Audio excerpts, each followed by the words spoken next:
Ito ang inaasahang sorpresa ng dalagitang si Tame para sa kanyang 14th birthday. Habang mahimbing kasi siyang natutulog sa kanilang bahay sa Alicia, Zamboanga, Sibugay, may biglang nangagat at nagsumiksik pa sa kanyang tenga. Alay! Alay! Ang sakit! Ang sakit talaga! Alay! Aray ko! Sumigaw, sakit yung tainga niya, may pumasok daw. Sakit yung tenga ko! Ano nangyari sa'yo? Sabi niya, Mang, masakit mang, tulong mang. Umiiyak siya, malantong-lantonan niya. Mama, tapang, kuya. Agad silang humingi ng saklolo sa kapitbahay nilang si Javier. Pinapalo niya yung tenga at sabay iyak tsaka sigaw. Sabi niya, agay. Sinilip ko po yung tenga niya. Wala po akong nakita. Ilagyan namin ng BB oil. Pinuno po namin. Mga ilang minuto po lumipas, may lumabas. Napatili sila sa kanilang nakita. Ang pumasok kasi sa kanyang tenga. Ipis. Ang ipis, hindi lang daw pumasok sa tenga ni Tame. Nangitlog pa raw ito sa loob. Oo, yun. Kulay puti po siya. Mananindig po yung balahibo ng katawan ko. Anak ng ipis!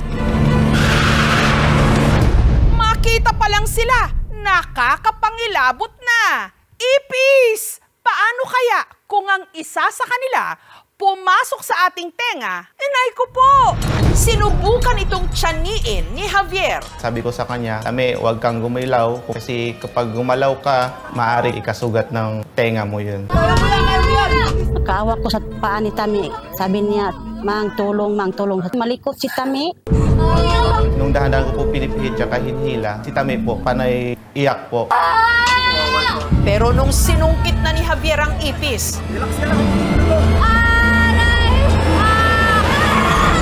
ang katawan nito nahati. Kala ko po buong katawan na po yung sasama. Ang sumama po doon, yung puwet, tsaka nandun po yung buong itlog. Hanggang napansin na lang nilang nagkalat ang mga puting itlog ng ipis na ang iba pinangangambahang naiwan pa sa loob ng tenga ni Tame. Hala! Natakot rin po ako. Sabi ko, mabingi rin si Tami. Kamusta pakiramdam mo? Pakiramdam mo? Sabi ko, masakit pa yung tainga mo. Sabi ni Tami, oo, Mang. Kaya si Javier, maingat uling sinungkit ang natirang kalahating katawan ng ipis. Hanggang tuluyan na niya itong natanggal. Hindi ko po ma-explain din sa sarili ko kung ano yung naramdaman ko kasi sobrang laki po ng ipis na pumasok sa tenga niya. Si Tame, natameme. Ang ipis kasi na pumasok at parang nangitlog pa sa kanyang tenga, nasa kalahating pulgada o half-inch ang haba at 1/4 inch naman ang lapad. Nakita ko po yun, sir, nandiri po ako. Iyak-iyak na rin ako. Sabi ko, tulungan niyo ako rin, tulungan. Sabi ni Aber, natakot rin po ako. Nagdugo yung tainga ni Tami. Hinala ng mag-ina ang ipis nagmula sa nakatambak na nyog na ginagamit nila sa paggawa ng bibingka. Galing yun sa labas, pumasok sa bahay namin. Sa labas yung mga natambak ng bunot. Ayon naman sa isang entomologist o eksperto sa mga insekto, ang pumasok sa tenga ni Tame, hindi raw yung typical na ipis na nakikita natin sa ating mga bahay, kundi yung Pycnosilus indicus o burrowing cockroach. Yung klase ng ipis na talagang mahilig sumiksik. Nabubuhay ang mga ito sa buhaghag at mabuhanging lupa o hindi kaya sa mga basurahan. May kakayahan din daw ang mga itong maghukay. Sa gabi, doon sila maglalabasan, active na mag-hunt. So kapag ka nagdidig siyang ganun, so pwedeng, dahil sa sobrang small opening, may tendency po na nasugatan din yung tissue sa tenga ng bata. Dahil nga yung legs ng mga ipis ay merong mga spines, pwede pong yun ang nag-cause ng irritation at bleeding. At ang inakala raw nilang itlog ng ipis, pumisa na pala o mga maliliit ng ipis na anak ng ipis na pumasok sa tenga ni Tame. Naku po! Samantala, 2 araw makalipas ang insidente. Sabi ko, Mi, masakit pa yung tainga mo. Sabi ni Tami, oo, Mang, masakit pa. Pinainom ko rin ng amoxicillin, pinamik. Linagyan ko yun ng haplas niyang tainga niya. Kaya ipina-check up na rin ng aming team si Tami. Tinignan ko yung patient, no, yung tenga niya. Wala na yung ipis sa loob, pero may natira na isang leg ng ipis. Intact naman yung eardrum niya. There were some blood clots na nilinis ko na rin. Ang mga ipis, kadalasan gusto nila sa mga madidilim na lugar and they usually crawl sa sahig. So I would suggest na palaging dapat malinis. Nawalisan namin yung higdaanan namin yung salig. Sabi ko, matulog siya, Mi. Ano yun yung tainga mo? Takpan mo yun yung towel. Para hindi na gumapang, lumipad at pumasok sa ating mga tenga ang mga ito. Dapat ang ating paligid laging malinis.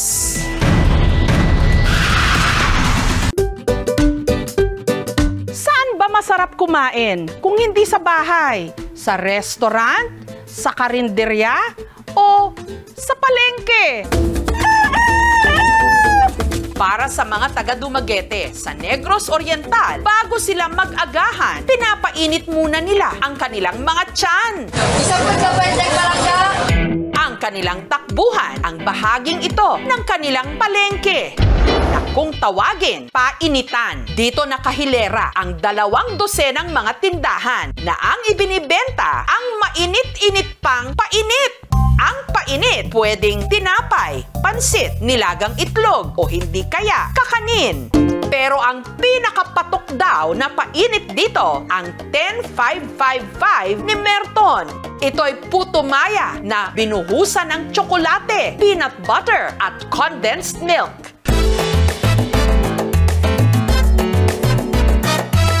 Creamy! Parang nag-aaway yung tamis at saka peanut butter. Goods talaga. Pero teka, bakit 10555 ang tawag nila rito? Presyo yan, puto sa bali 10, 5 tsokolate, 5 condensed, at saka 5 peanut butter. Isang araw bago ito lutuin, ibinabad na ni Merton sa tubig ang gagamiting malagkit na bigas.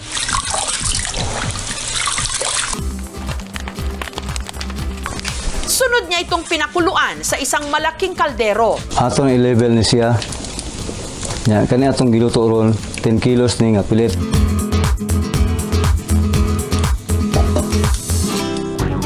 Nilagyan ng gata ng nyog.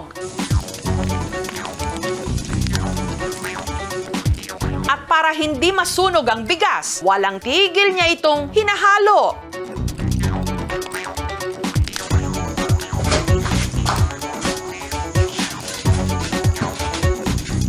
Dili na mo ginabutang ang puto sa pulo para dato na namo sa tianggi. Pagpatak ng alas 4 ng madaling araw, dagsana ang mga nais na magpainit ng kanilang tiyan sa painitan ni Merton. Painitan yung choice ko over eatery in the morning. Just nice to start your day with something sweet. Mostly call center agent at saka mga local tourists. At ang perfect daw na kapares ng kanilang 10555 ang tinda rin nilang inumin na kung tawagin naman, sari-sari.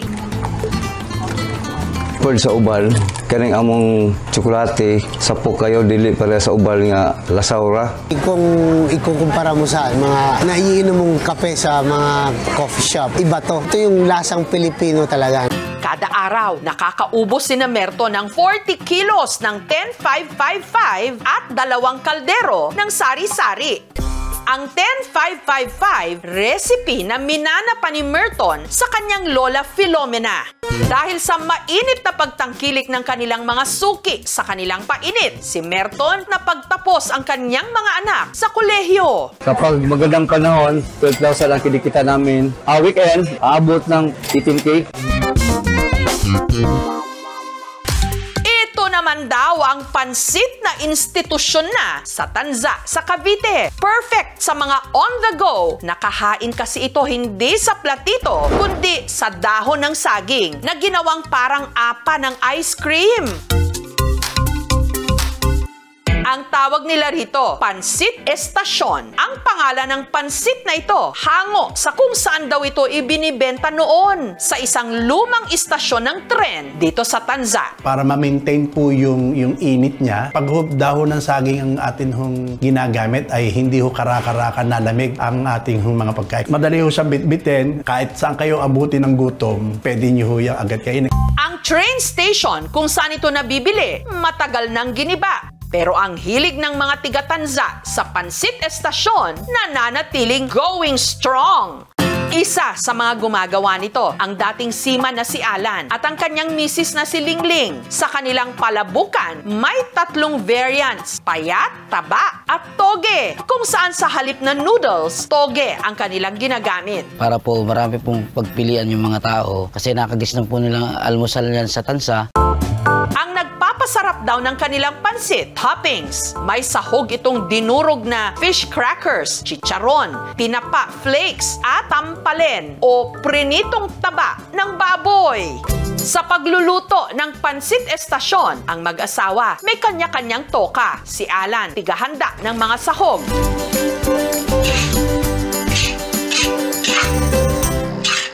Si Lingling naman ang naghahanda ng gagamitin nilang dahon ng saging. Kailangan ko pong gumawa ng 800 pieces kada isang araw. Kasi ma'am, yung iba po gusto dito sa dahon, ma'am, gusto po nila ganito. Kinakain po nila ng paganyan. May aroma raw pong silang naralasa.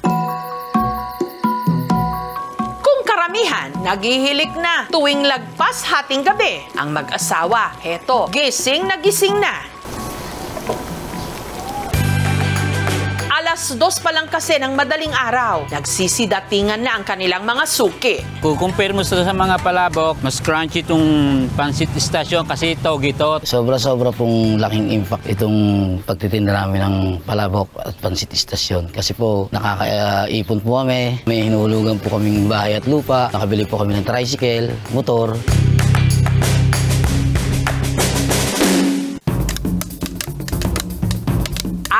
Tunog ng mga kawayang ito, parang alarm clock ng mga tiga-barangay Arnedo sa Bulinaw, Pangasinan. Kapag narinig na kasi nila ito, ibig sabihin, luto na ang paborito nilang agahan. Ang binunge, salitang Pangasinense na ang ibig sabihin, niluto sa kawayan. Ang gamit kasi ritong malagit na bigas, iniluluto mismo sa kawayan na kung tawagin nila, kawayang kiling. Isa sa mga bihasa na sa paggawa nito, si Margie. Ang pinakakaldero po niya ay kawayan. Kailangan yung itaas na bahagi ng kawayan o yung parteng may butas ang gagamitin. Kaya buwis buhay ang pagkuha nito.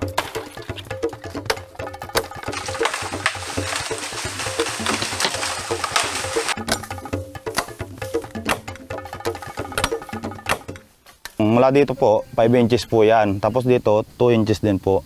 Pagkatapos, susukatin ang naputol na kawayan para putulin sa tamang sukat.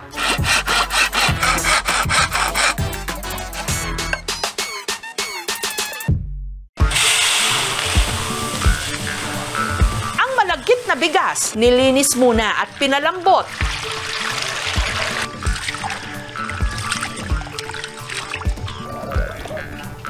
Pagkahango, hinaluan ng gata. Tinimplahan ng asin. Maglalagay na tayo ng malagkit sa kawayan. Mag-iiwan po tayo ng ½ inch para ito ay hindi mahilaw.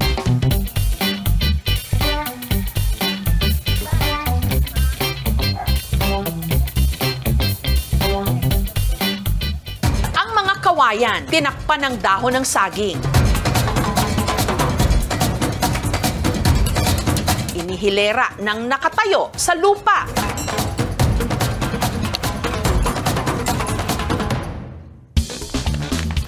At saka pinaapuyan para maluto ang laman.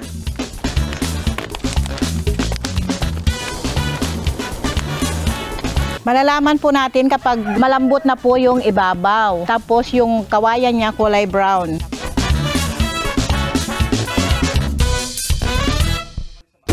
At para mabuksan ang kawayan, Pinupukpok ito gamit ang kutsilyo na ibebenta mula 50 to 100 pesos kada piraso sa Bolinao Public Market. Sarap siya. Smoky and earthy yung flavor. Nanunot yung alat. Malasa siya pag may latik. Masabog yung alat at tamis sa bibig kapag kinakain.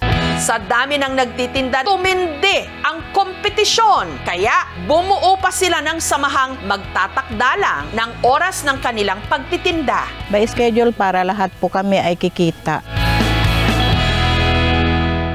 Ang ating mga palengke at kalsada, ang puso at kusina ng ating mga komunidad at bayan. At sa puso din nito, maraming masasarap na pagkain at kainan na bubusog o magpapainit ng ating tiyan.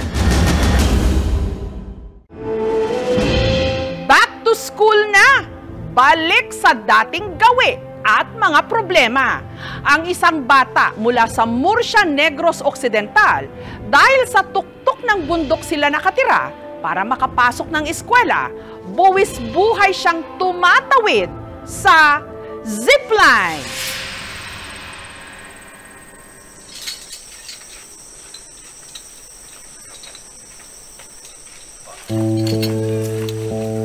Grade 6 na ngayong pasukan ang 11 anyos na si L. James. Pero hatid sundo pa rin siya ng kanyang tatay Ricky. Gusto raw kasing masiguro ni Ricky na ligtas na makakarating sa eskwela ang kanyang anak.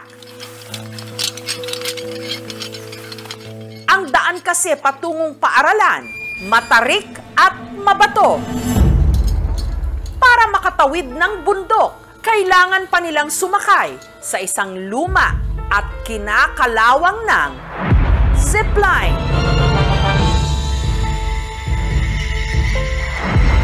Dapat ako, tapos kailangan mahulog. Kapit lang may para hindi malaglag. Ginakaminser ko lang sir nga. Sana pala ba sir ako survive? Mamalasin na mapigtal ang zipline na wag naman sana. Ang babagsakan ng nakasakay nito, 100 metro. Ito ang kwento ng mahigpit na pagkapit ng isang estudyante sa kanyang pangarap. Ang mag-ama nakatira sa sitio Managaksak, liblib na komunidad sa kabundukan ng Murcia sa Negros Occidental. Para marating ito, kailangang maglakad ng 1 oras papunta ng sitio. Kailangan ding tumawid ng ilog. Malalakarin pa tayo mga 15 to 20 minutes.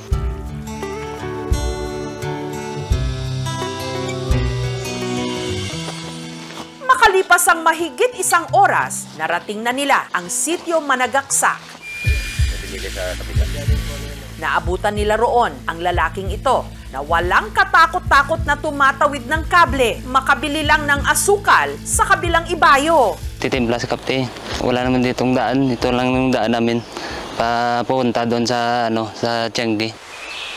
Iilan lang ang nakatira rito sa sitio Managaksak at halos lahat magkakamag-anak. Dito nakatira ang pamilya ni na L. James. Alas 4 pa lang ng umaga. Gumagayak na si L. James, papasok ng eskwela. Pagtapos siya magbihis, kakain sa agad.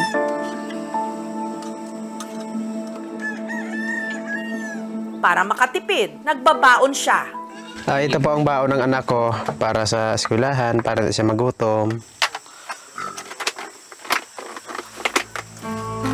Si Ricky naman, inihanda na ang mga harness na gagamitin nilang mag-ama sa pagtawid sa zipline. Kung mabaga ka lumakad siguro, sobra 1 oras. Pero nagsisipline ka, 5 minuto siguro, aabot ka na sa kabila. Ang tatawiring kable ng mag-ama, nasa 300 meters ang haba. Nakakalula rin ang taas ng kable. Pero ang mag-ama, kalkulado na ang kanilang bawat kilos. Gayunman, aminado si Ricky na kinakabahan pa rin siya. Baka puto lang sinasakyan namin, hindi natin masiguro kasi lumang-luma na. Ang dalang harness ni Ricky, agad niyang ikinabit sa kable. Tinatay na namin ng lubid. Parang pumuputo na ito. Lumang-luma na siya, sir. At saka punit-punit na ito.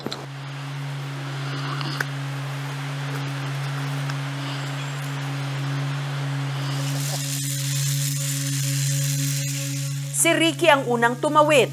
Kapag nahirapan siya, pwede ko siyang sunduin sa gitna.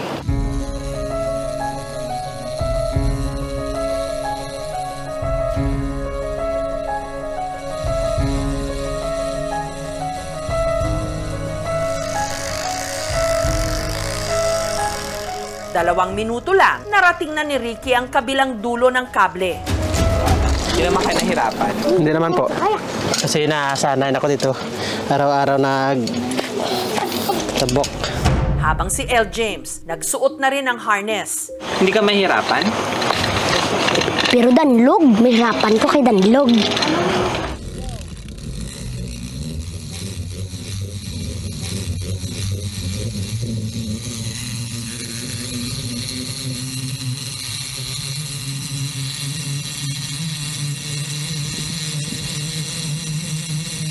Pero hindi pa man nakakarating si L. James sa kabilang dulo.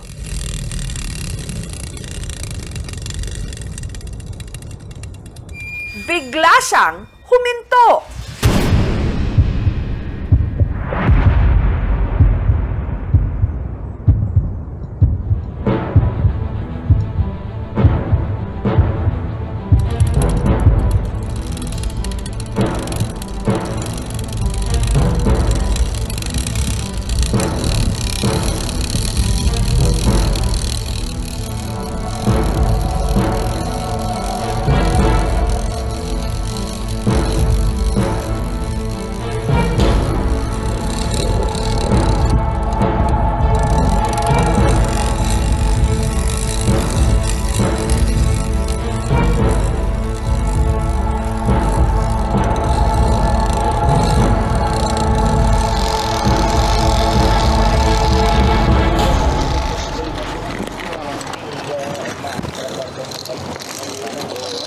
Paano yun? Madumi na.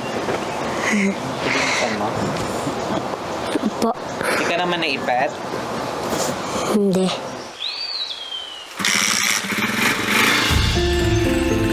Ang mag-ama, sumakay na ng motor papuntang eskwelahan.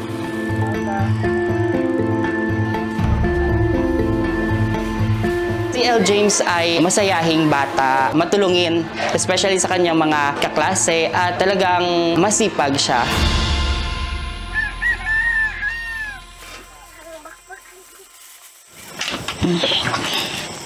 Ang kadalasang naiiwan sa bahay, si Rose.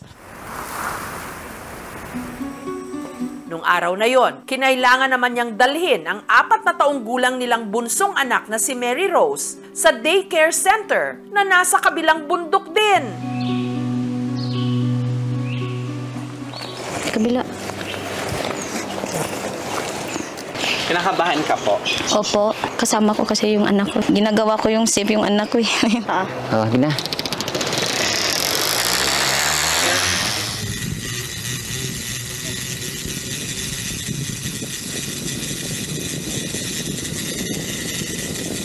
Bago pa man makarating sa kabila, huminto rin sina Rose.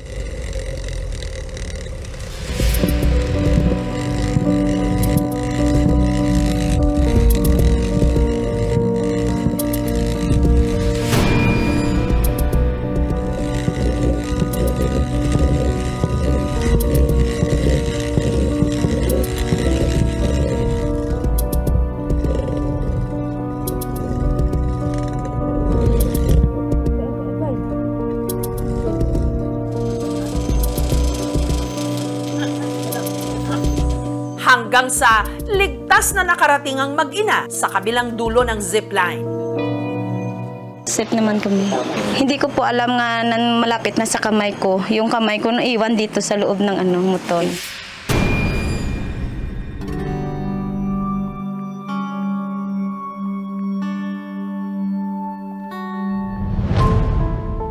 Samantala, bago umuwi, si El James, tinapos na muna ang kanyang assignment sa eskwelahan. Tinatapos ko dito kasi hirap ko dito sa taas. Pag walang initin din, nag-iilaw ang sigato sa kung umiinit, umiilaw siya. Pagkatapos, sinundo ulit siya ng kanyang tatay Ricky para muling mag-zipline pauwi. Hanggang kaya ko, hanggang nabubuhay papa ko. Kakayanin ko titiis niya. Makita ko lang anak ko na magtapos ng pag-aaral. Yan ang hinihiling natin pagkatapos man sila ng pag-aaral.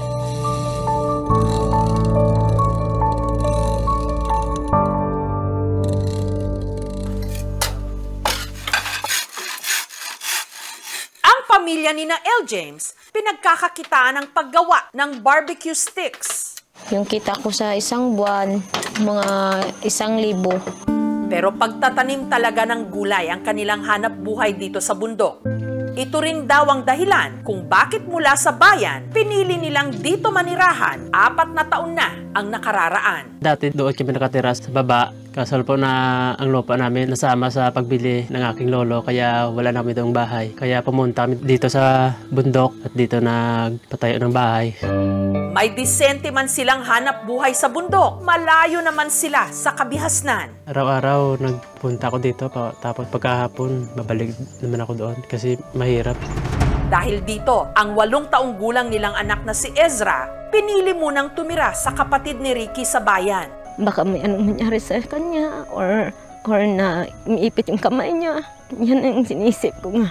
Sana hindi dito yung kabuhayan namin at saka hindi kami dito umuwi. Kaya ganun na lang ang pagpupursige ni El James na makatapos ng pag-aaral. Pangarap daw niyang maging seaman. Gusto ko mag-eskwela para makabulig ka sa pamilya ko. Gusto ko mamahon sa kahirapan para hindi nakaagay sa zipline. Meron daw ditong parang cable car at ito ang ginagamit nila noon patawid ng bundok. Proyekto ito noon ng PENRO o ng Provincial Environment and Natural Resources Office, dekada 90. Ngunit matagal na raw itong hindi gumagana. Natapos na po yung project natin tapos wala namang transport through that line. Ang kable nilagyan na lang ng harness ng mga taga rito para mapakinabangan nila sa kanilang pagtawid. Diniscourage na po namin ang mga activities sa kabila kasi part na siya ng Northern Negros Natural Park, strict protection zone po ng area. Kaya nung nabalitaan ng mga tiga DENR na ang lumang kable ay ginagamit ng zipline ng mga tiga-sityo, naalarma sila. Hindi na siya safe. Nabigla kami na meron pa palang gumagamit.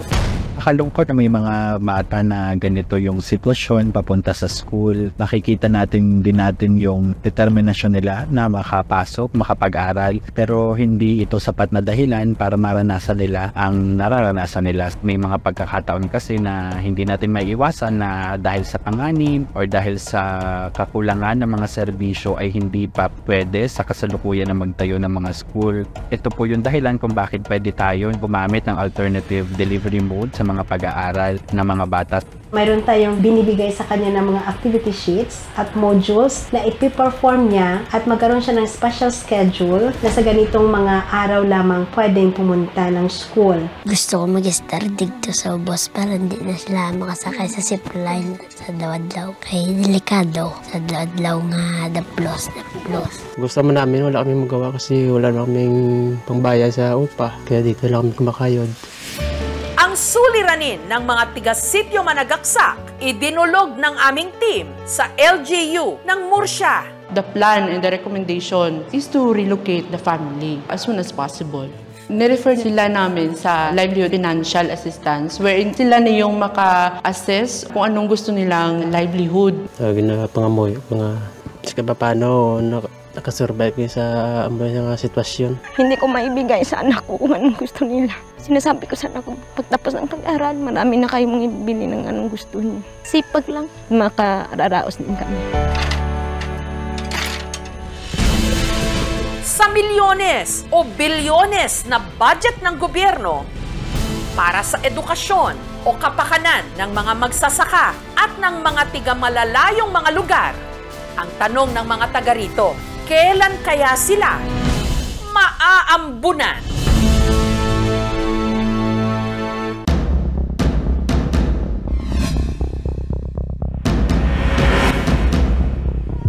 Nanghihina at duguan na nung naabutan ng mga pulis ang binatilyong ito sa Maayon, Capiz nitong nakaraang linggo. Ang lalaki, di umano, nagtangkaraw magnakaw. Ito na sa samong balay, antena mo tumalang taiya ito nga hakbuton. Kaya ang bibiktimahin daw sana nito, tumipensa. Ang pinaghihinalaan niyang malikot ang kamay, pinutulan ng kaliwa nitong kamay. Dawa ako sa bata pinutol niya Makatao bang itakin ang kamay ng pinaghihinalaang magnanakaw?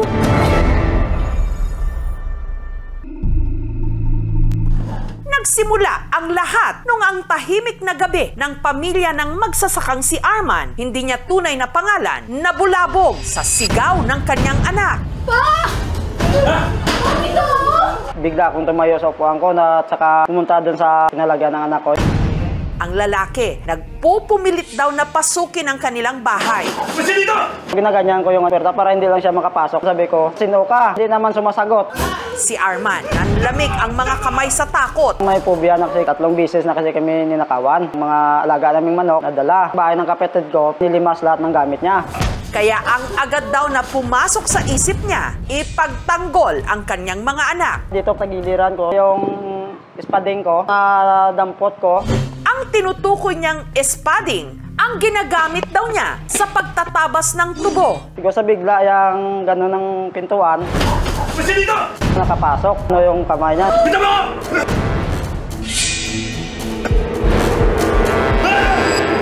Naitak ko siya. Pinaghihinalaang kawatan, agad kumaripas ng takbo. Hindi ko na siya sinundan kasi baka may kasama sa labas. Sunod na lang daw niyang nabalitaan na ang lalaking nagtangkaraw na manloob sa kanilang tahanan na timbog na ng mga pulis. Pinagtagpo-tagpi natin yung mga pieces of evidence na na-recover at sa mga bloodstain, ma'am. Pero ang pinaghihinalaang magnanakaw, hindi na raw nagawang manlaban dahil ang kaliwa nitong kamay naputol pala ni Arman. May mga hack wounds na ang biktima at saka yung kaliwang kamay na is amputated na, ma'am.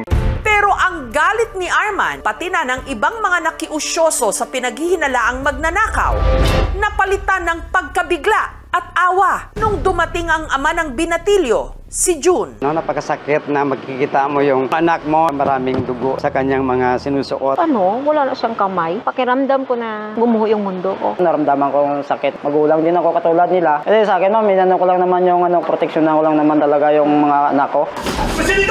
Ang mga ibinibintang daw kasi ni Arman, hindi raw magagawa ng kanyang anak na itago natin sa pangalang Michael. Lalo't meron pala itong espesyal na kondisyon. Disable na nga siya. Disable mo pa. Saan ang puso?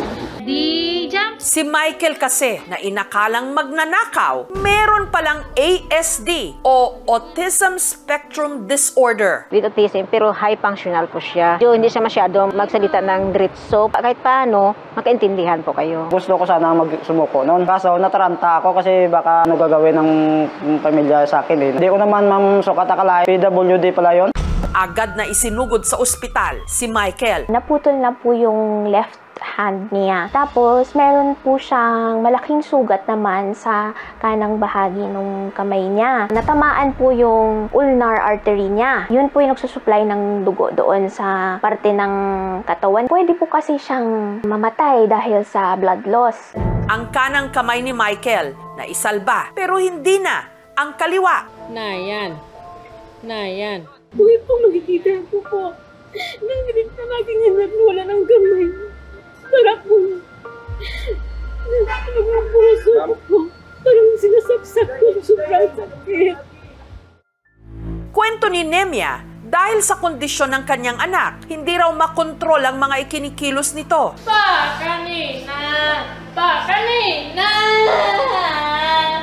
madalas din daw itong tumakas sa kanilang bahay. Naghahanap siya ng mga wiring ng antena ng TV. Nagde-decide ako na pagawaan siya ng kulungan. Nagwawala na sa araw-araw, binibilan ko siya ng antena ng TV para mayroon na siyang ginagawa. Pagkaraan ng isang taon, hindi na siya lumalabas, kaya kampante naman ako. Pero laking gulat ng mag-asawa nung si Michael muling nakatakas gabi nitong August 2. Dito lumabas ang aking anak bago nangyari ang aksidente sa kanya. Mayroon siyang ginamit na maaaring nakasira ng aking padlock, kaya na-open niya ito. Mansang malakas talaga siya. Dahil hindi raw mahanap ni June ang kanyang anak, agad niyang ipinagbigay alam sa PNP ang nangyari. Patuloy pa rin kami sa paghahanap sa kanya. Hanggang nakatanggap sila ng impormasyon. Nag-text na ang mga pulis sa akin. Tumawag ang barangay captain ng Ginatuyan na mayroon silang nakita na solterito doon sa kanila. Doon na nga tumambad sa kanila ang kalunos-lunos na sinapit ni Michael. Nakita ko na yung anak ko na putol na ang kanyang kamay. Kung di ata ako nakapunta doon, baka nawalan siya ng dugo at saka wala na siyang buhay siguro. Ang naputol na kaliwang kamay ni Michael, ibinaon na nila. Nagpasakong dito na lang libing para malapit sa aming bahay para palagi namin itong matitingnan. Binalot namin ng plastic para hindi siya masyadong maamoy. So yung putol na nangyari sa anak ko.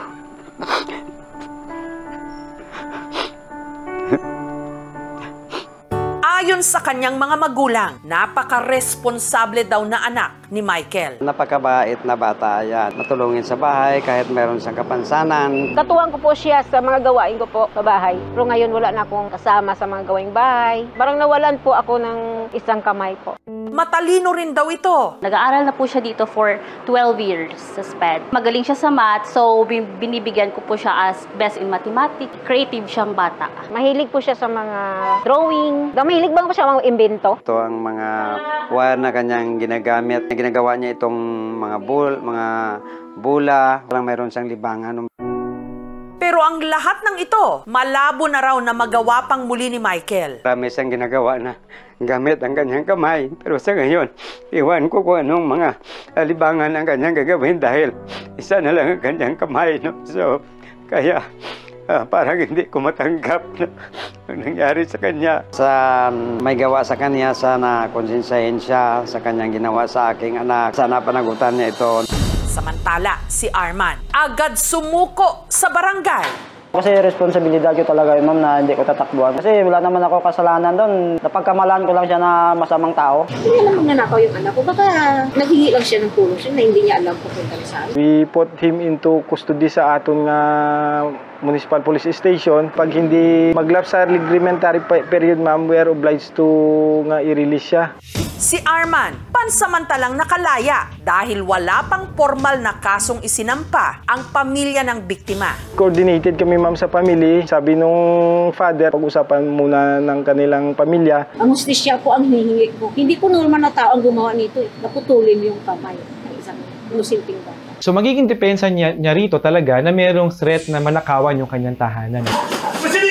Binibigyan naman din ng pagkakataon talaga na tignan na self-defense kapag pinipilit pasukin yung isang bahay o pinipilit nakawan. Pero kailangan din natin mo-understand kung pantay ba yung ginamit na defense, kung meron lamang attempt para pumasok ng bahay at wala namang imminent threat sa buhay o ng sino mang nasa loob ng tahanan, hindi didikit as self-defense kaagad. Masyadong mataas yung kanilang ginawa na pinutulan nila ng kamay ng ating subject. Kung ito namang krimen ay ginawa laban sa isang miyembro ng PWD, maaaring qualify sa mas mataas na uri ng krimen. Hindi po automatic na dahil naakusahang magnanakaw ay masasabi nating just or nararapat lang din sa kanya na maputulan ng kamay because protektado po tayong lahat sa batas. Isa itong malinaw na panawagan sa gobyerno na pagtibayin ang proteksyon na binibigay ng batas sa mga taong may physical and mental disabilities. Posible na isa sa mga ikakaso natin, ma'am, is frustrated homicide. Aggravating na yung pagkaputol ng kanyang kaliwang kamay. Sa ngayon, since wala pa pong hatol yung korte,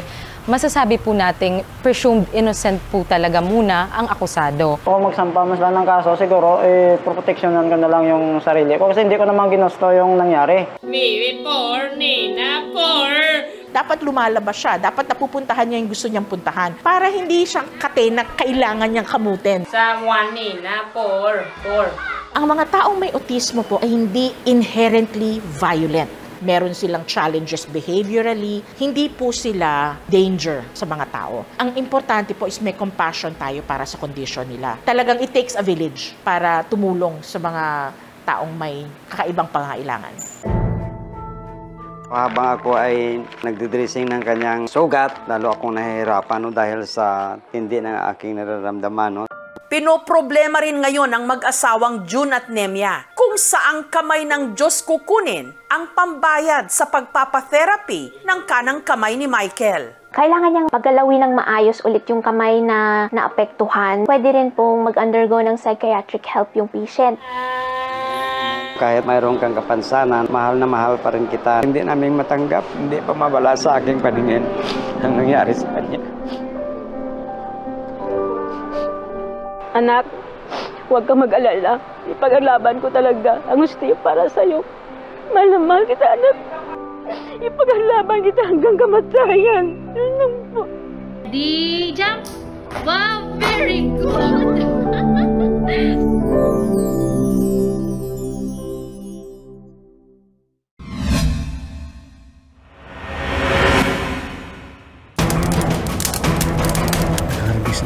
Sa isinagawang operasyon ng PNP o ng Philippine National Police at ng PIDEA o ng Philippine Drug Enforcement Agency sa isang kagubatan sa liblib na bahagi ng Barangay Bayong, Balamban sa Cebu, ito ang kanilang nadiskubre. Hindi bababa sa 3,000 mga tanim ng marijuana. Hindi pa na-harvest. Sa humigit kumulang 1 ektaryang lupaing ito sa Sitio Kapiawan. More or less, nakakahalaga siya ng 1.2 million pesos. Wala kaming naabutan na residente para humarap sa amin. Ang 3,000 mga tanim na marijuana pinagbubunot ng mga otoridad. Mahihirapan natin ibaba lahat ng mga confiscated doon sa office. Ito nga lang ang gasolina kay nakapata dito sa Nakapag-desisyon na lang po kami, doon na lang namin isunog ang mga confiscated marijuana.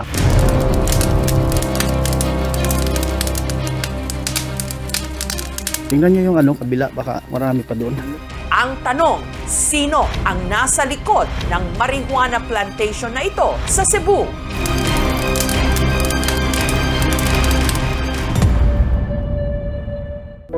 Nito lang Hunyo nung nagsimulang magmanman ang PNP Balamban sa taniman matapos silang makatanggap ng tip. According sa ating informant, ito po ay isang alleged marijuana cultivation doon mismo sa area nila.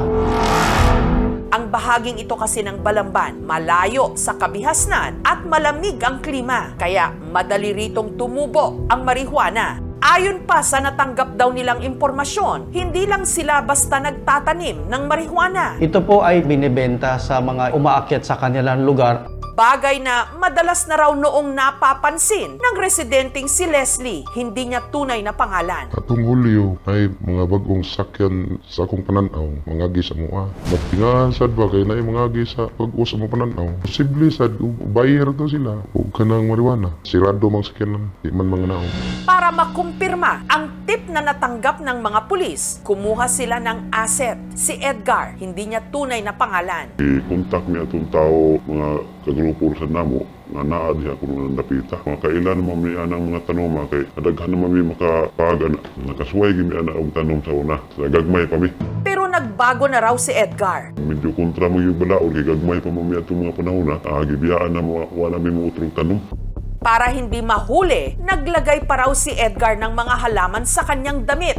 Kamang mi dito sa libon, kay pwede man libon na sa mga lisod mo kaya mga agian. Pag nakakita na may katundaan, amo na ito yung gisubay tundaan na. Dito yun ang plantasyon sa ubos.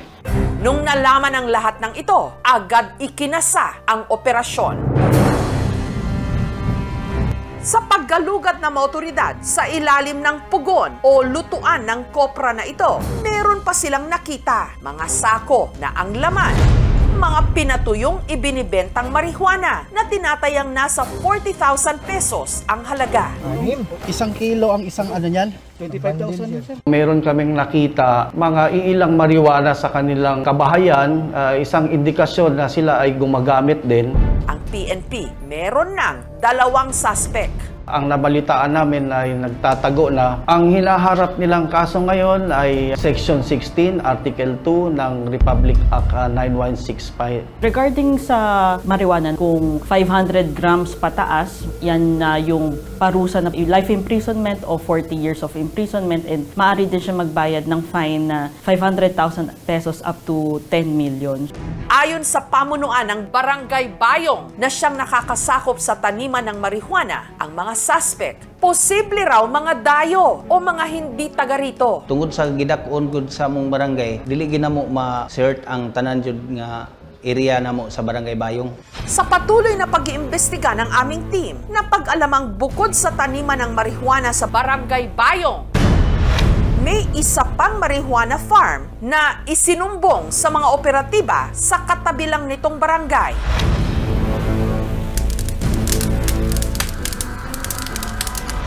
May kaugnayan kaya rito ang mga suspect sa unang marijuana farm na ni-raid ng mga otoridad? Ang cannabis sativa o marijuana, halaman na may psychoactive properties, maaring makaapekto sa pag-iisip at pakiramdam ng gagamit nito. Sa mahigit 40 bansa sa mundo, legal na ang paggamit ng marijuana. Ayon kasi sa ilang pag-aaral, may benepisyo ito sa medisina bilang mabisang pampakalma, lalo na sa mga may seizure katulad ng epilepsy. Meron 2 substances ang medical cannabis, yung THC, yung tetrahydrocannabinol, tsaka isang cannabidiol. So yung THC kasi merong psychoactive property, meaning pwede niya tayong tulungan in terms of neuron transmission, yung parang feeling of wellness. Yung isa naman, yung cannabidiol, wala itong psychoactive agent, pero nakakatulong daw ito in terms of yung transfer ng mga neurons or neurotransmitter sa ating brain para matulungan ng mga sakit. Pero dito sa Pilipinas, mahigpit pa rin itong ipinagbabawal. Ngunit ang batas na ito maaring mabago. Kamakailan lang kasi ipinasa na sa Kongreso sa 3rd and final reading ang House Bill 10439 na nagpapahintulot sa paggamit ng medical marijuana o medical cannabis para sa ilang kwalipikadong pasyente. Magkakaroon ng medical cannabis office kung saan sila lang ang magsasabi o magde-determine ano-ano yung mga accredited or licensed na hospital, clinic, laboratory na maaaring makakuha yung mga qualified patient through their qualified or authorized physicians. Bagay na sinigundahan ng grupo na nagsusulong sa legalisasyon ng marijuana bilang isang gamot. Nakakatulong din po ito sa mga pasyente na merong cancer, especially nakakatulong yung nahirapan silang matulog. It helps for good sleep sa mga merong pong mga insomnia, and then may problema sa appetite. Si Mildred, hindi nito tunay na pangalan. Pabor na maisabatas dito sa Pilipinas ang paggamit ng medical marijuana. Ito raw kasi ang 9 na taon nang nagbibigay ginhawa sa sakit ng kanyang anak na na-diagnose ng Lennox-Gastaut syndrome, isang hindi pangkaraniwang klase ng childhood epilepsy. Meron din itong focal cortical dysplasia, isa namang congenital abnormality sa utak. Dahilan kung bakit halos minuminuto itong nagsi-seizure. Severe ho yung seizure niya. Every minuto ho, 2 beses inaatake siya. Diyan yung head drop, yung nagtitwitching, nagtitremor. Pagkasabi sa akin na anytime pwede siyang mawala. Ayoko. Basta nakakaiyak, hindi mo alam gagawin. Hanggang taong 2015, isang kaibigan mula abroad ang nagrekomenda raw sa kanya na gumamit ng medical cannabis o medical marijuana na nasa anyong langis. Nakakatakot talaga kasi baka mahuli ako. Nag-message na lang sila sa akin, tapos doon dinala yung gamot. Drop siya ng oral. At di umano, naibsan nito ang paghihirap ng kanyang anak. Nag-magic. Hindi ko alam kung paano nangyari. Ang ganda ng resulta sa anak ko. Yung 2 drops pa lang ang binigay ko, nakita ko na agad yung resulta after an hour lang. Doon sa mga gumagamit ng medical cannabis, for as long as wala tayong permit na maipapakita, kahit pa sabihin na ito ay para gamot, di umano doon sa sakit, illegal ang paggamit natin dito. Hindi ko siya aabusuhin para sa personal na pangangailangan. Ginagamit ko to dahil pangangailangan ng anak ko talaga. Yung mga kababayan natin na talagang matindi yung pangangailangan, na merong mga karamdaman na hindi na kayang malunasan ng synthetic drugs, sila ay napupunta dito sa mga illegal sources. Ang hiling talaga namin na ito ay mas legalize natin para na sa ganun mailagay natin sa tamang mga tao at tamang doktor yung mga pasyente natin. Ngunit ang PMA o ang Philippine Medical Association nababahala na baka maabuso kung sakaling maging legal ang paggamit ng marijuana sa bansa at maging daan pa ito upang gamitin ng iba bilang recreational drug. Potentially abusive, which may be dangerous. Magdi-deteriorate ang cognitive function natin, pag-iisip. It can cause cardiac disorder, irregular heartbeat, and it can cause heart attack. It also can damage your lungs. Ang question ng mga taga-medical community, kung magkakaroon ng side effect dito sa gagamitin nila. Knowing na ang regulation at ang enforcement ng batas sa Pilipinas ay hindi kasing higpit ng mga matatayog na bansa. What will happen right now to the population? Ika nga sa medisina, the difference between medicine and a poison is the dose. Napatunayan na under medical supervision, the benefits outweigh the risks. Kailangan mahanap kung saan lang siya pwede at kung kanino siya hindi pwede. Samantala, isang linggo matapos sunugin ng mga otoridad ang taniman ng marijuana sa Barangay Bayong, nakatanggap na naman sila ng ulat na may isa pang marijuana farm sa bayan din ng Balamban na halos 10 kilometro lang ang layo mula sa Barangay Bayong, ang Barangay Vito. Estimated area of 1,000 square meter. Wala na rin silang mga naabutang suspect na ayon sa informante, siya ring nasa likod ng marijuana plantation na una nang ni-raid. Isa lang po ang planters sa dalawang lokasyon ng marijuana. Ang mga tanim na marijuana na tinatayang nasa mahigit 1 milyong piso rin ang halaga, agad binunot at sinunog din. Marami pa rin kaming report na natatanggap na meron pang marijuana cultivation sa different barangays dito sa ating highland of Balamban. Until now, continuous pa rin ang aming surveillance. High time na nga ba na gawing legal ang marijuana sa Pilipinas? 1 kilo ang isang ano niyan? 25,000. Ano nga ba ang mas matimbang? Ang potensyal nitong makagamot? O ang panganib na baka ito'y abusuhin?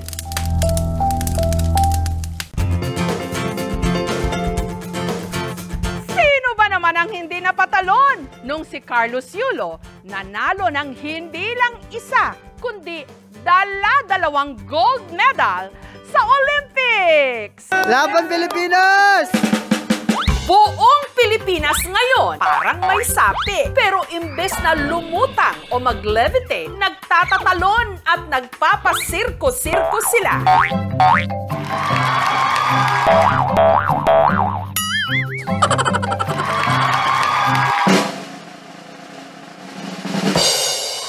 Gaya na lang sa coffee shop na ito sa Rizal, kung saan ang mga barista tila nagpapamalas ng kanilang winning floor exercise performance with landing. Para ipakita po sa kanya na sumusuporta kami sa kanya at nakaka-proud na isang Pilipino yung nanalo ng gold sa Olympics.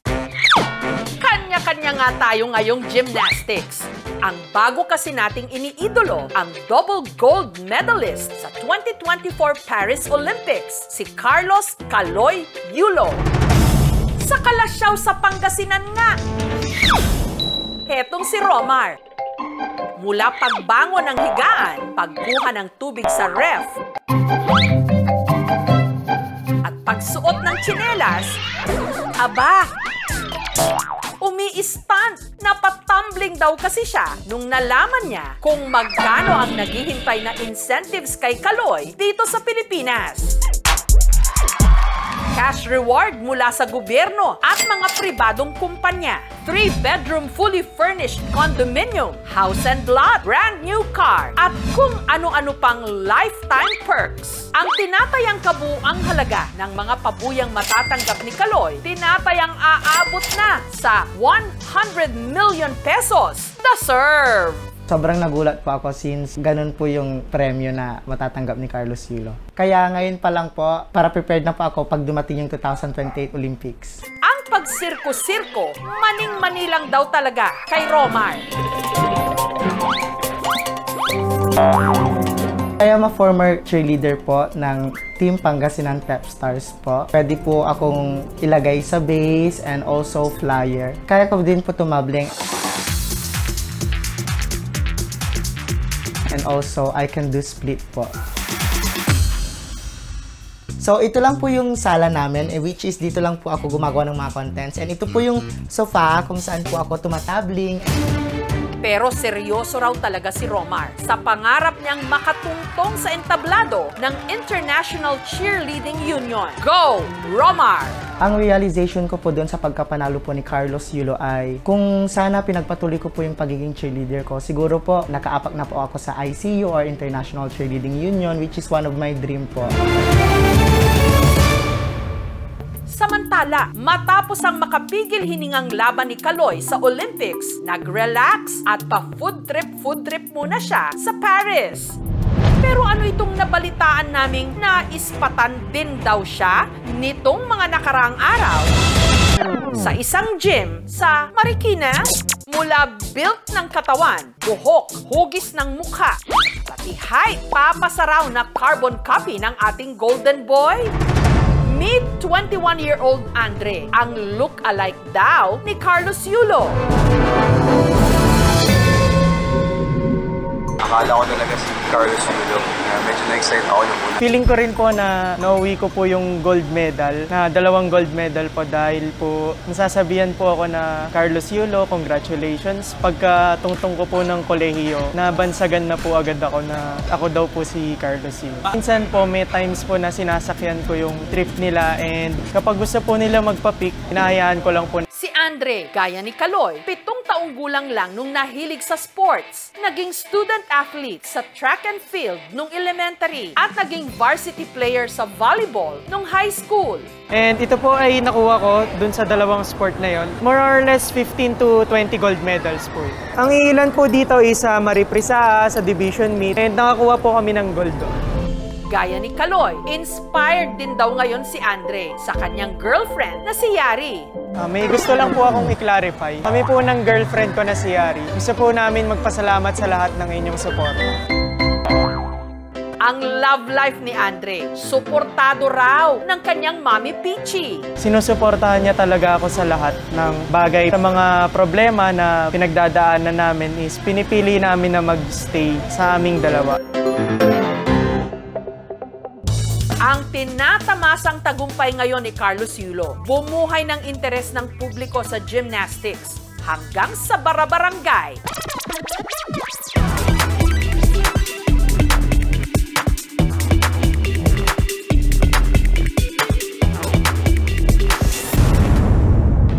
Bagay na matagal na raw interes ng grupo ng mga kalalakihang ito mula Davao, ang Panabo Tamblingero.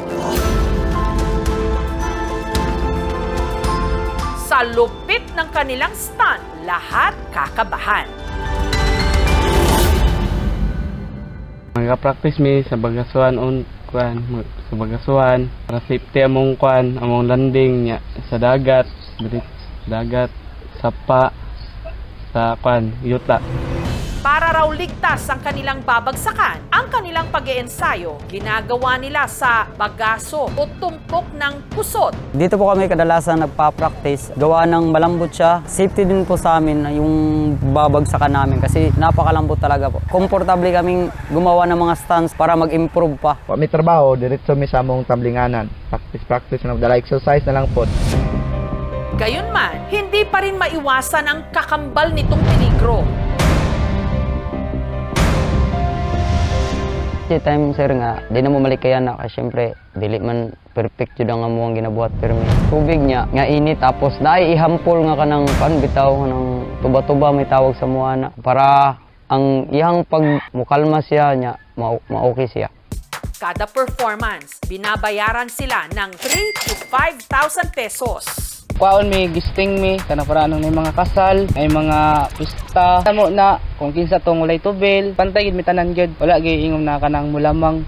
Sa pagkapanalo ni Yulo, mas naging masigasig daw sila sa pagtitrain ng mga bagong miyembro, lalo na yung mga bata na malambot pa raw ang mga buto-buto. Sunod nga mudako sila, mapriya sila ni Yulo nga gold medalist, naiwa sila sa bisyo or adik-adik. Kamua ang grupo wala gyud nga na kamua. Ang sa ato ang mahal nga gobyerno nga daghan kaayog mga naay potential diri sa Pilipinas no. Bisag asa nga area sa mapa bukid man or mapa syudad, bata pa sila napansin na sila. Pag-abot sa punto nga bata pa sila nasanay sila, pwede na silang ilaban sa ibang bansa. Pasinday pohon kami ang musunod or napay musunod sa mua na masuportahan nila ma-save ni maparehan ni Carlos Yulo na maka-gold medalist.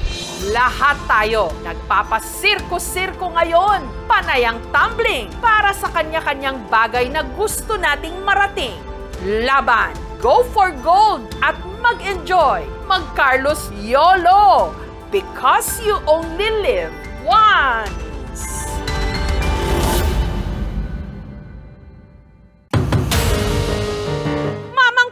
Mamang pulis, sa ilalim daw ng tulay sa isang bayan ng Oriental Mindoro, may nalitratuhang di umano, syokoy. Ang tubig sa ilog ng Barangay Bangkuro, Nauhan, Oriental Mindoro, sa ilalim ng bagong gawang hanging bridge, malinaw at malinis. Dati po ay dito kami naglalaba, naliligo, nangunguha ng mga tulya. Nung bata pa po kami dito, ilog ang aming libangan. Langoy din langoy doon sa kabila. Nakakaengganyo man ang malamig na tubig. Babala ng ilang mga residente. Swim at your own risk. Halos taon-taon daw kasi meron ditong namamatay. Padaan lang ng ilog, nawala na. Pati yung motor, makikita, nandun na lang pala sa ilalim ng ilog. At hindi raw ito basta-basta aksidente. Hindi naman siya nangunguha. Yan ay nagbubuo siya dyan ng buhay. Papalit ng mga biyayang binibigay ng ilog. Ang itinuturong salarin. Ang sabi-sabi, kinukuha nga ng siyoko yun. Bagay na hindi na lang daw ngayon laman ng mga kwento-kwento. Dahil nakunan na raw ito ng litrato. Katawang tao po siya, kaso kulay gray po siya, tsaka mahaba po yung tenga. Parang nahawig po sa mukha ng Chokoy. Ay, hala, totoo nga. Sabi ko parang hindi nga makapaniwala. Naniniwala naman po ako dahil parang totoong-totoo yung nasa picture na Chokoy siya. Totoo nga bang may syokoy sa ilalim ng tulay?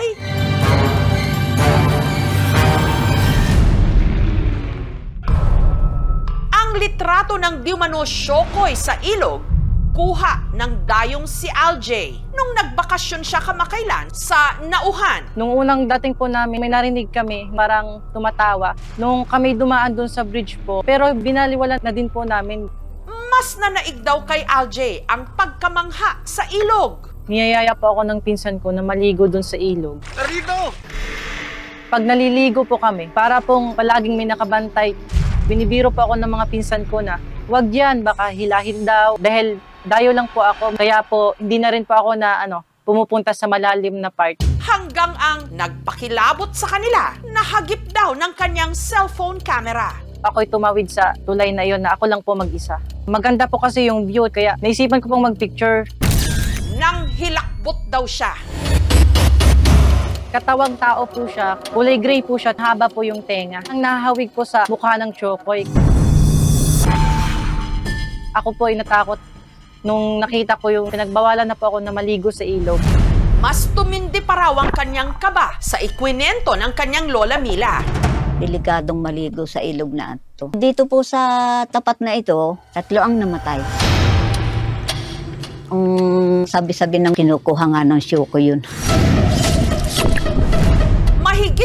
dekada nang nakatira sa tabing ilog si Lola Mila. Noon pa man daw, pinag-iingat na sila sa kung anumang nananahan sa ilog. Ang kulay niya po gray, ang kanya pong tainga ay malapad, tapos ang kanya pong dibdib matambok parang sa babae. May sumisipol sa iyo ng malaking tao, parang may nagsisit-sit. Meron po talaga nag-touch dun sa hita ko na parang malaking balikpik po. Hindi ko po alam kung shokoy ba po yun. Katunayan, ang mga anak ni Lola Mila, muntik na raw nitong mabiktima. Gustong-gusto kong makalutang ng time na yun. Parang mamamatay ka na. Gawa po nung isa kong kapatid na babae, nasabunutan niya ako. Hinila nila ako pa ahon. Maging ang mangingisda, katulad ni Raylan, may kakatwa raw ritong karanasan. Pag yung sinasagwanan ko, parang tinutulak sa pataas. Hindi naman po kaya rin yun dahil po iba po ang ramdam ko talaga na hindi ko pa rin naiisip yung buaya dahil alam ko po pag buaya talagang aanuhin ang bangka mo eh. At hindi lang daw ito nagkasya sa pagpaparamdam dahil si Edwin, nung minsang siya'y nangisda kasama ang kanyang pinsan, nilin lang daw siya ng shokoy ng ilog. Pagtingin ko sa kanya, malaking isda ang itsura niya. Kaya siya aking napana. Kung aking hawakan na siya, ba't yung dulo ng pana ko nasa loob ng tainga? Siguro nga gawa nga niya ang epekto niyang shokoy na yan. Nag-iibang anyo siya. Pero ang ikinatatakot daw talaga nila, ang di umano shokoy ng bibiktima. At ang madalas daw nitong pinupuntirya, mga bata. Gaya na lang daw nung nangyari sa 1 taong gulang na anak ni Delilah na si Kylene. Nung pagkaalis po ng tatay niya, nasa kuna po siya. Ako naman po ay naghuhugas ng plato. Nung balik po niya, yung bata, wala na. Hindi na po namin nakita. Hanggang natagpuan na lang daw nila si Kylene na wala ng buhay na palutang-lutang sa ilog. Sinugod pa po namin yung sa ospital. Tapos idineklara nga po ng doktor na wala na. Yung pong bunso namin ngayon, hindi po namin pinapupunta ng ilog. Ang di umano shokoy ang sinisisi ni Mark Joseph sa sinapit ng 3 taong gulang niyang anak na si Marcus. Alam ko lang kasi siya, naglalaro lang doon sa tapat namin. Bigla daw nawala sa ilog. Agad na kami pumunta sa ilog. Pagkadating ko po sa ilog, sumigaw yung isa kong pamangkin na, yun, nandun si Marcus. Nakita namin, nasa ilalim na siya ng ilog. Dumabot pa naman daw sa ospital, kaya lang nung nire-revive, hindi na lumabas yung tubig sa katawan niya. Yun ang kapalit ng mga biyayang binibigay ng ilog na yan. Pag kasi yan ay nagbuwis, tandaan nyo madami mahuhuling mga isda dyan. Sa ilog na ito, sa ilalim ng bagong gawang hanging bridge sa Nauhan, Oriental Mindoro, di umano may shokoy. At kamakailan nga lang, may pruweba na ang mga kwento-kwento, nakuhanan na raw ito ng litrato. Heto! Pero totoo nga bang may shokoy sa ilog ng Bangkuro? At shokoy ba talaga ito? Pati na ang nakunan ng litrato. Chinek ko yung photo, parang hindi naman siya enhanced. Suriin na natin mismo ang shokoy na punot dulo na kinatatakutan ng mga tiga-Oriental Mindoro. Hindi po yun gawa-gawa laang. I think it's human. Mamaya na.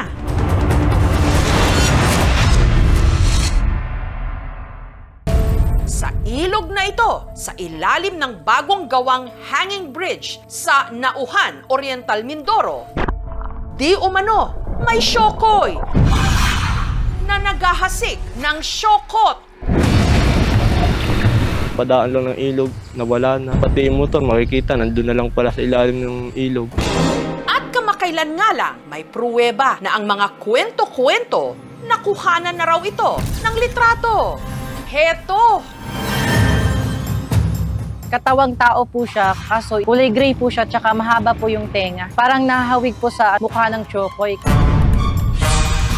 Ay, hala, totoo nga. Sabi ko parang hindi nga makapaniwala.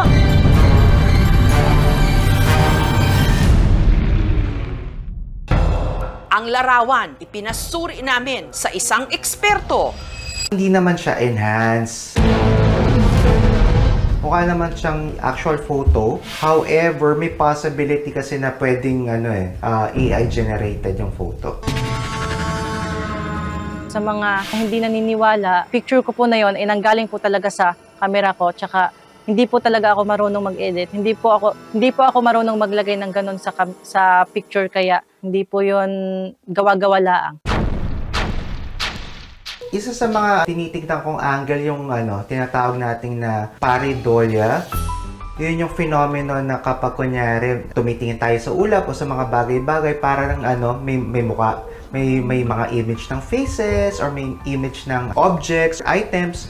Kasi minsan it's a psychological phenomenon lang. Akala mo something supernatural pero it's actually your just brain playing tricks on you. Posible nagre-reflect lang yung color ng environment doon sa tao kaya nasabing shokoy. Pero I think it's human Ang kinatatakutang shokoy rin ang sinisisi ng mga residente na sala rin sa mga kaso ng pagkawala at pagkalunod sa kanilang ilog, lalo na ng mga bata. Pero ayon sa investigasyon ng mga otoridad, hindi pa po ako kapitan may nababalitaan na po ako mga nalululot. Sadya naman ining na bawal maligo dyan Meron siyang part na malalim, meron siyang part na mababaw. Siyempre, kapag bata, natutuwang pumunta sa tabi, sa gitna, hindi niya alam na malalim na. Kaya nadadala siya ng agos. Hindi po ako naniniwala na shokoy po ang nag-ano sa aking anak. Aksidente po yung pagkalunod po talaga ng bata. Nung pagkabanlaw po ng pamangkin ko ng damit namin, kinuha niya po yung bata. Punta daw po siya ng tabing ilog. May nalaglag daw po isang mangga. Tapos nung balik po niya, yung bata, wala na.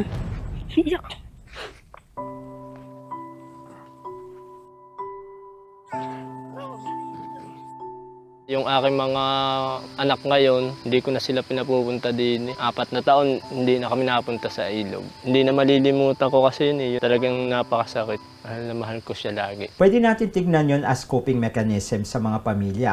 Grabe yung guilt feelings ng mga magulang na nararamdaman nila na hindi nila makayanan. So instead na yun ang tignan nila, mas gusto pa rin nila tignan na ay baka sa ibang dahilan, ibang nilalang or mayroong ibang bagay na nagpalunod sa kanilang mga anak. Sa tingin ko, wala namang dapat ikatakot. Ang mga shokoy daw, nagbabantay sa sea creatures sa kanilang kapaligiran. Dahil wala tayong pagkukuhanan ng pagpapaliwanag, ang ginagawa natin ay humuhugot tayo dun sa ating mga superstitious belief. Ang profile ng isang ilog is iba-iba. Kapag mabato siya, so wavy yung flow niya. May mga factor din na kapag malakas ang current, posible kang itulak ng current. Unless na malapit ka sa river mouth and then nagkaroon ng high tide, pwede kang itulak pataas. Samantala, ang pamunuan ng barangay umapilang huwag katakutan ang kanilang mga ilog. Hindi naman po sa binabaliwala natin yung mga ganyang nakagista natin. Ang akin lang ay mag-ingat kayo. Huwag kayong basta maliligo dyan ng walang kasama, ang mga bata, para po sa inyong kaligtasan. Ating mga ilog, sa Ingles, Cradles of Civilization. Dito nabuo ang ating kasaysayan bilang mga tao at bilang mga bayan. Dito umagos ang tubig at buhay, pati na ang mga katakatakang kwento na hindi pa rin mamatay-matay. Thank you for watching, mga kapuso. Kung nagustuhan niyo po ang videong ito, subscribe na sa GMA Public Affairs YouTube channel. And don't forget to hit the bell button for our latest updates.